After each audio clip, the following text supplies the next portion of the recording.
Ang Tinig ng Panalangin ay ang lingguhang serye ng sundalo ng panalangin ng Salt and Light Hall. Tayo magdalanginan, ipapanalangin namin kayo at ipanalangin nyo rin kami.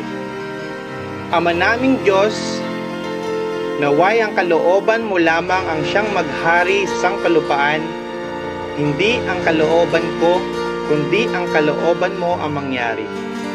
Ang kalooban mo ang siyang maging kalooban ko dito sa lupa para lang sa langit. Sa makapangyarihang pangalan ni Jesus. Amen. Maligayang pagsubaybay sa Tinig ng Panalangin. Ating suriin ang pangkalahatang ideya sa 2 Kronika. At ano ang patukoy na aral ang gustong ibahagi ng sumulat ng kronika sa mga nanggaling sa bihag sa Babylonia?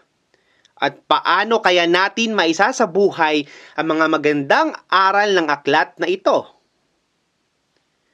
Hindi tiyakang tinukoy kung sino ang manunulat ng aklat ng 2 Kronika. Ang tradisyonal na tinatanggap bilang manunulat ay si Ezra. Ang aklat ng 2 Kronika ay maaaring nasulat sa pagitan ng 450 at 350 bago dumating si Kristo.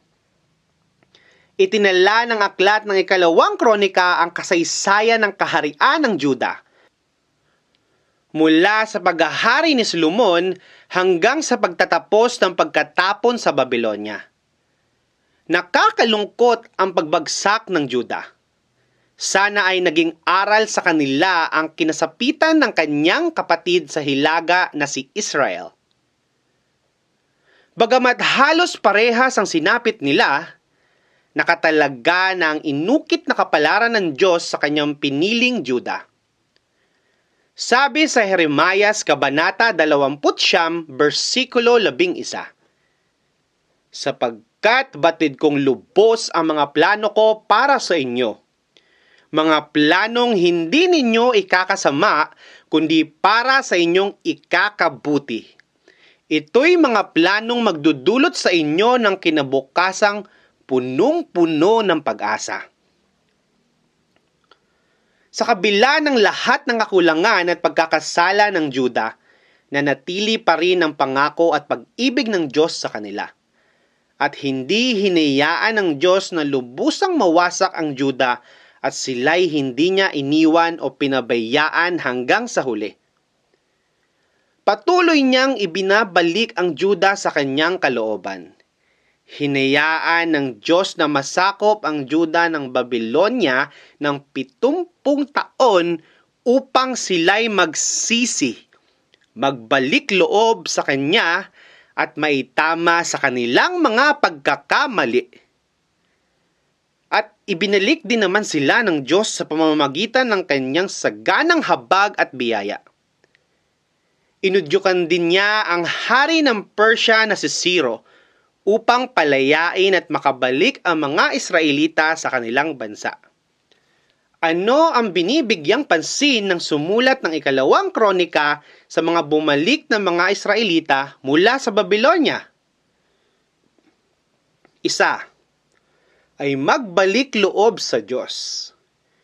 Si Yahweh na ang nagsasabi na nais niya na patawarin sila.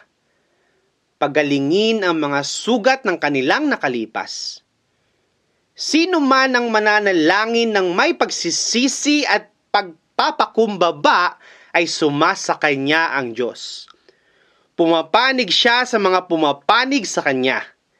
Ipinangako niya na kung hahanapin siya, siya ay matatagpuan.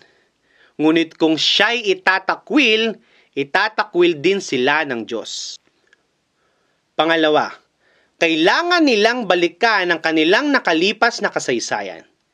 Intindihin nila na ang isang henerasyon na pinagpapala ay sumusunod sa kalooban ni Yahweh.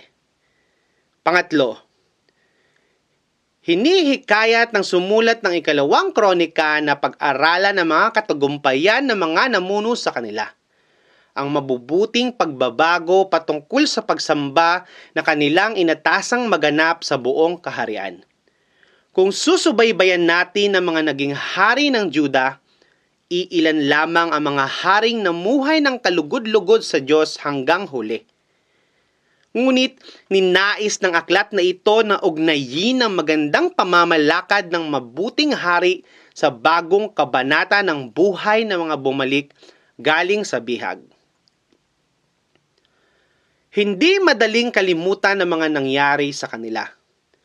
At ang aklat na ito ay sinulat sa kanila upang sila ay mabuhayan ng loob. Isinaloob ng 2 Kronika na ihain sa mga Israelita ang mga tanging bagay na magpapalakas ng loob nila dahil may tungkulin sila na itayo ang pangalawang templo. May tungkulin din sila na ipanalangin ang kanilang bansa at ang mga namumuno sa kanila.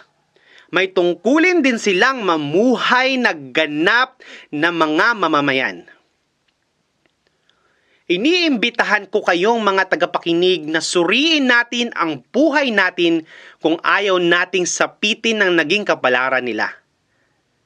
Kamusta naman ang ating bansa?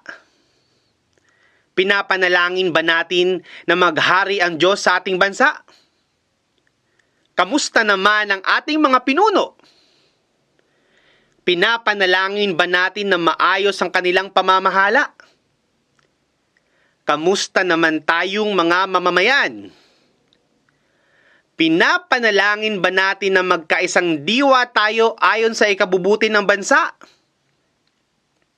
Iniimbitahan ko kayong mga tagapakinig na mga anak ng Diyos na manalangin na may pananampalataya na sumunod at magtiwala sa Kanya. Hanggang sa huli tayong maglilingkod, susunod at mamumuhay sa Kanya ng tapat. Alam natin na mapapahamak lamang tayo sa huli kung hindi natin susundin ang nais Niya. Katulad ng pagsuway ng mga hari dito sa 2 Kronika. Patuloy natin siyang hanapin sa pamamagitan ng Kanyang salita nang sa gayon malaman natin ang ating dapat gawin at kung ano ang kalooban niya sa ating mga buhay. Naway bigyan tayo ng kakayahan upang magampanan ang Kanyang layunin sa ating mga buhay.